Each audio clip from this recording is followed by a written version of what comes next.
Let's get stuck into why you're boycotting the BBC. Right from the start of this campaign, the BBC have behaved like a political actor.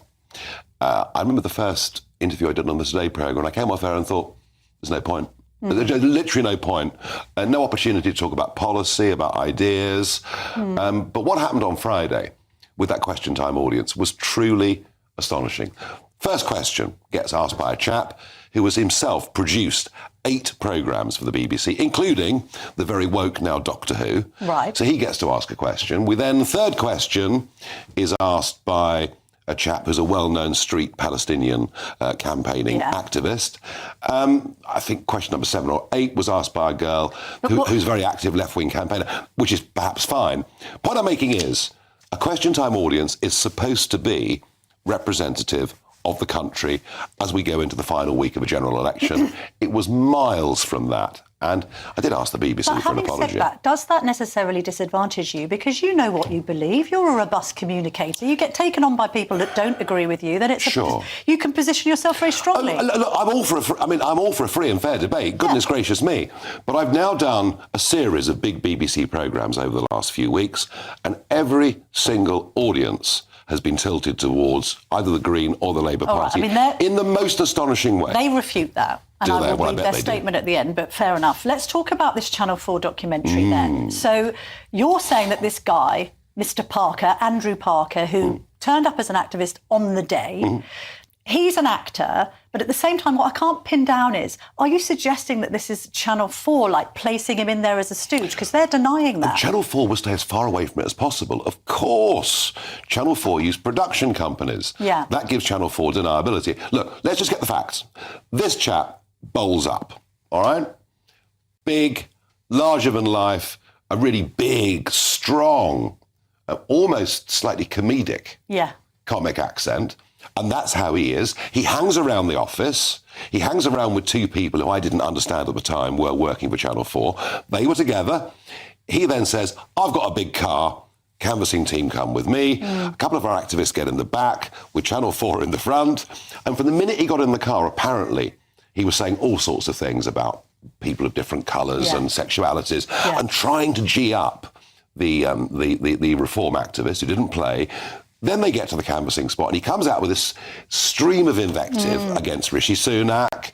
He says that all the mosques should be turned into Wetherspoons. And I looked at this and thought, it doesn't quite ring true. When this was said, like, on the campaign trail, did anyone from your team flag this and say, look, we've got someone dodgy amongst When they us? came back, one of the ladies that was with him, when she came back, said, look, I'm really alarmed at some of the behaviour that I've just seen. Anyway, what did you then say? Because presumably I didn't find out till the next morning. Right, okay. Because I wasn't there. Because somebody in the team should have then said to that activist, to Andrew Parker, sorry, we don't want your type around here. He'd gone. Right. The next morning I found out he was an actor, right? Go to his website. He speaks, he's very posh. Yes. Not quite Jacob Rees-Mogg, but he's very, very posh. And yet he has this alter ego where he does what he calls rough speaking. Yeah. He even posts on TikTok. He's a modern-day Alf Garnett type. I mean, the stuff on TikTok is... The language is horrendous. Why, if you were a genuine reform canvasser, why would you turn up in the office using your alter ego voice and not your real voice? But that doesn't necessarily prove that he's been sort of placed or engineered into that by Channel 4, does it? Well, he's worked for Channel 4 in the past. Yeah. He's done acting roles in the past. But you don't have concrete proof that Channel 4 have said to this guy, right, you go in, you go and start casting aspersions around and using racist language and see if Nigel agrees with it. He seemed to know the Channel 4 infiltrators very well. And by sheer coincidence, on a day when there were 100 canvassers, they were all together in the same car. The morning after this all came out, he was rung by us on the Telegraph. He denied that he was an actor. He lied then. I've seen lots of this in the past. This is the biggest smear stitch-up I have ever seen. We will get to the bottom of this. All right, fair enough. On the subject of some of your dodgy candidates, let's just grasp the nettle here, because the question will be, why do so many racists and people with inappropriate views about homosexuality, even about, Jewish people, why do they all get attracted to reform? I think, ironically, it's because I destroyed the BNP. I put them out of business. Yeah. So where else can these people go? But you don't want them, do you? As you know, when I led UKIP and hey, I mean, when the Brexit Party, when 29 of us turned up in Strasbourg 5 years ago, we were the most diverse group ever seen in the European Parliament. And you know where I am on this. I've been leader of this for a month. Okay, I inherited a start-up party that had almost no money and almost no staff, and said, volunteer. We want candidates. So we have finished up with some people who were rotten. I tried to fix it by getting a well-known, prominent, ex-number 10 man who had a vetting company. We gave him 144 grand. He didn't do the job. So we have finished up with some people who are truly dreadful. I apologise for that, but it's not reflective of me and it's not reflective of the party, and it certainly isn't reflective of where we're going after next Thursday. Okay, well, let's talk about that, because you're talking about in terms of like the next term and 2029. Yeah. Just clarify, are you saying you want to run to be PM in 2029? Unless somebody younger and better looking comes along. All right. So you appreciate then the need to do two things. First of all, you've got to absolutely professionalise reform. Absolutely. We were saying earlier, if Reform's actual organisation was as good as your social media, you'd be doing well. But it strikes me, there isn't the governance there isn't the vetting procedures. It's all pretty chaotic. It's a start-up. It's a start-up. It is a little start-up. How will you improve things over the course of the next 4 to 5 years then? I've done it before. We actually, by 2015, had built UKIP into a proper professional structure with 400 branches around the country. And this is remarkable. We will go through 60,000 paid-up members today. That's double in the space of a month, all paying their 25 quids. Right. We have a mailing list of over 200,000.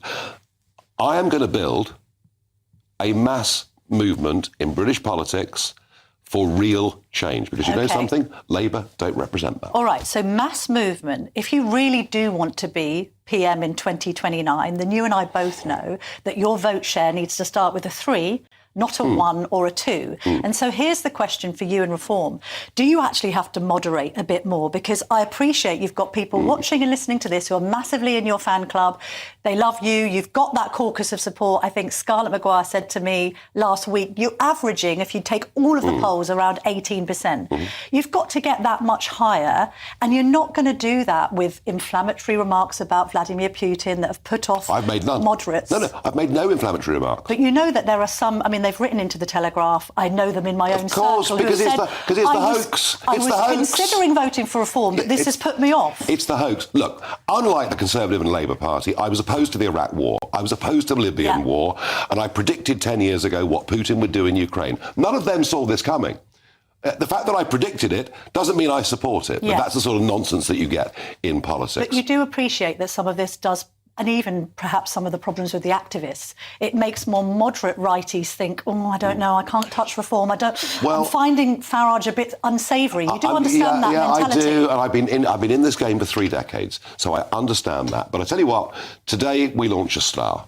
I think perhaps if somebody is going to replace me, maybe you'll see him today. We've got 5,000 people coming to Birmingham at midday today. And Zia Yusuf, who is a self-made, highly successful businessman. Yes, I've interviewed him. Patriotic, he's going to be the big star of today. And having said that, I think some of your other stars have been a bit conspicuous by their absence. Where's Lee Anderson been on the campaign trail? We've barely seen... His wife has been very seriously ill. I didn't know in the that. last couple of days. People have been asking me, where is Lee? I wanted Lee to come today, but his wife has been very ill. Fair enough. Thank you for clarifying that point. When I said about that whole moderating your views then, so you think that you can grow this from a fairly sort of right-wing platform? I'm not going to call it far right and hard right. No. Do you need to moderate a little bit to get more people in, to get to 30%? No, because I think what we're talking about, the fact that Britain is broken, that nothing works, that the population explosion has devalued the lives and quality of life of pretty much everybody. I think people are joining up the dots out there now, and they're beginning to understand it. So when you say about this campaign, I get the whole putting yourself as the opposition, but proportional representation. Are you going to make that a campaign like Brexit? Next Sunday, you'll be sitting here and there'll be a massive national debate about the fact that the Labour Party got 37% and 450 seats, and that Reform got, 6 million votes and 15 seats. And we'll see that first past the post, absolute first past the post, now doesn't work for anybody. But you'll need cross-party collaboration for that, won't you? You probably have to work with the Lib Dems. And I've already asked Ed Davey and Daisy Cooper whether they'll work with you, and they say no. But it doesn't matter.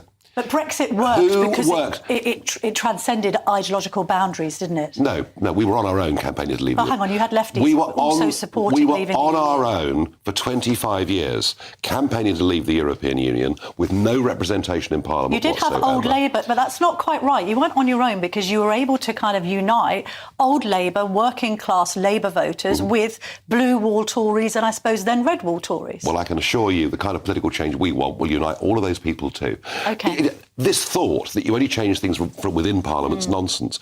Brexit happened because of a grassroots upwelling in this country. Are you worried about votes for 16 or 17-year-olds, or does your TikTok following suggest you might benefit from that? Oddly, my support amongst youngsters has just gone through the roof in these last few weeks. No, I don't think you should be able to vote in an election that you can't be a candidate in. And I don't think 16-year-olds should be in Parliament. Even if the 16 and 17-year-olds might be persuaded by reform, because we've seen what right-wing parties have done in the European Parliament, right? But there is something called principle as well. Yeah, OK. You know? All right. George Galloway has suggested that you two should have, as the great disruptors of British politics, that you should have a one-on-one debate between now and Thursday.